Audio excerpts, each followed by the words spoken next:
महाराष्ट्र सरकार ने एक समिति गठन की है लव जिहाद कानून बनाने को लेके। अब एक कानून बनने जाएगा, उसको लेके आप किस तरह से देखते हैं? और जो रामदास आठवले हैं, इन्हीं के सरकार में साथ में है, उन्होंने भी विरोध किया है कि इस तरह से कानून नहीं बनना चाहिए।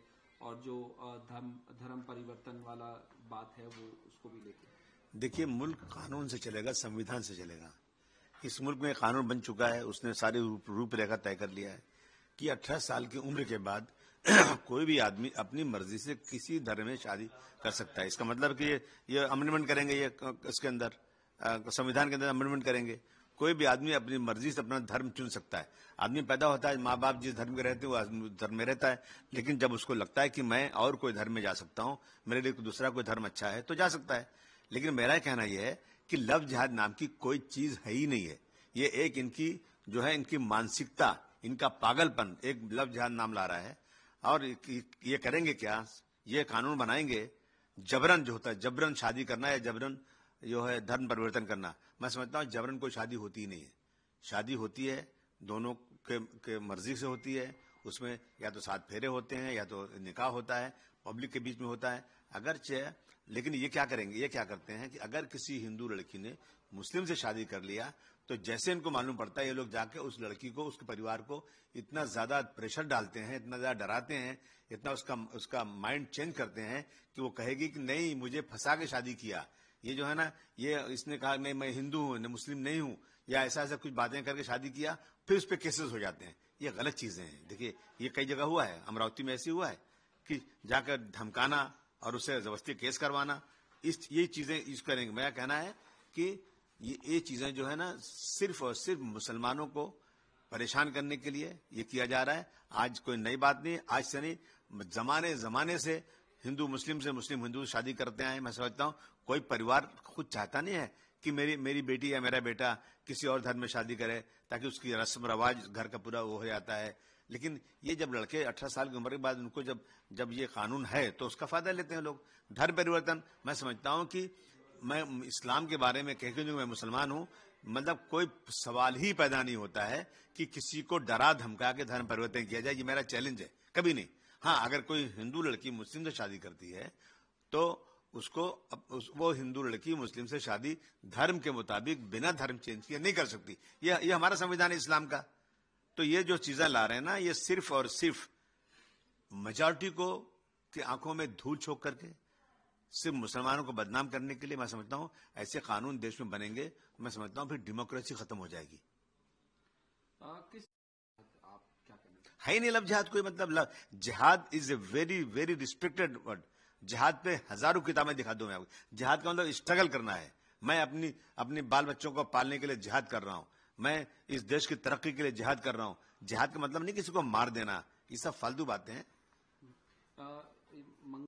ऐसे मुस्लिम लड़कों ने हिंदू लड़कियों को मार दिया, ये कर दिया। और अभी जो कुछ आंकड़े उन्होंने असेंबली में बताए थे उसको भी लेके थोड़ा मामला, वो उन्होंने कहा था कि 1 लाख लव जिहाद केसेस, यानी 1 लाख कंप्लेन आ चुकी है जिसमें मुस्लिम लड़कों ने हिंदू लड़कियों से शादी किया। जब चेक किया गया रिकॉर्ड में तो एक भी कंप्लेन नहीं आई। इससे बड़ा झूठ क्या हो सकता है? हमने उनसे बात, आप हाउस के फ्लोर पर एक मंत्री गलत बात बोले तो उस पर एक्शन होना चाहिए। हम लोगों ने इसके खिलाफ असेंबली में डाला, लेकिन आज तक इस पर कोई कार्रवाई नहीं हुई, क्योंकि सत्ता में उनकी जो मर्जी चाहे बोलते हैं। ये सब चीजें एक मन घड़त है, सिर्फ नफरत पैदा करना और कुछ नहीं है। कहा कि जितने भी हिंदू हैं सबको एकजुट होना चाहिए, इस तरह से बयान आया, क्या कहना चाहिए? नहीं, ये मतलब ये तो बांटने की बात है ना। हम तो कहते हैं हिंदू मुस्लिम सिख ईसाई सबको एकजुट रहना चाहिए इस देश के डेवलपमेंट के लिए, इस देश की एकता के लिए, भाईचारगी के लिए होना चाहिए। ये सिर्फ मेजॉरिटी को इकट्ठा करके आप कहेंगे मुसलमान माइनॉरिटी में है, मुसलमानों में जुल्म ज्यादती करना, मैं समझता हूँ ये बिल्कुल गलत है। 1947 में जब देश आजाद हुआ था तो मुसलमान पाकिस्तान जा रहा था। जब मोहम्मद अली जिन्ना ने कहा कि आओ पाकिस्तान, हमने मुसलमानों के लिए पाकिस्तान बना दिया है। लेकिन इस देश के बड़े बड़े लीडरों ने जो सबसे आगे थे आजादी की लड़ाई में, उन्होंने वादा किया मुसलमानों, भले पाकिस्तान मुस्लिम मुल्क बनेगा, हिंदुस्तान एक सेकुलर कंट्री बनेगा जिसमें हिंदू, मुस्लिम, सिख, ईसाई सबके लिए अपना कानून होगा, अपने सब मजहब पे चल सकते हैं, सब जिस तरह से दूसरे धर्म के लिए मेजॉरिटी के लिए कानून होगा वैसे कानून माइनॉरिटी के लिए होगा। लेकिन 2014 के बाद से इन लोगों ने मुसलमानों के लिए जमीन तंग कर दिया है और ये फालतू बातें ला करके मुसलमानों की जो मुसलमानों की इस देश में लड़ाई में जो उनका हिस्सा था, आजादी में जो उन्होंने काम किया, जो देश के लिए उनके प्रति जो मोहब्बत थी, इन सब चीजों को भुला कर एक नई हिस्ट्री दिखा करके नई जो पीढ़ी यहाँ की है उनके दिलो दिमाग में एक नफरत पैदा कर रहे हैं, हिस्ट्री को झुठला रहे हैं। लेकिन मैं नहीं समझता कि इतना आसान है हिस्ट्री को झुठलाना।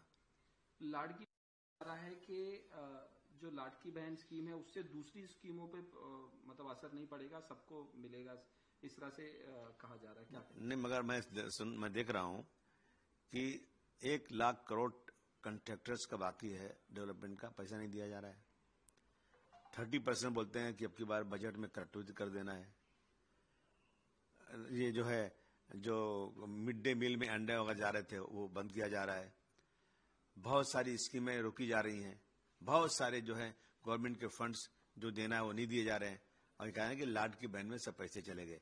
मैं समझता हूं मुझे पैसे अभी सारी सरकारें कह रही हैं, हम क्या कर सकते हैं, लेकिन मेरा पर्सनल ये मानना है कि लाड की बहन की योजना इलेक्शन के पहले लाना मतलब एक जो है ना ब्राइब है, एक जो है रिश्वत देना है। लोग इलेक्शन लड़ते हैं ना, कुछ लोग पैसे देकर वोट खरीदते हैं, पैसे बांटते हैं।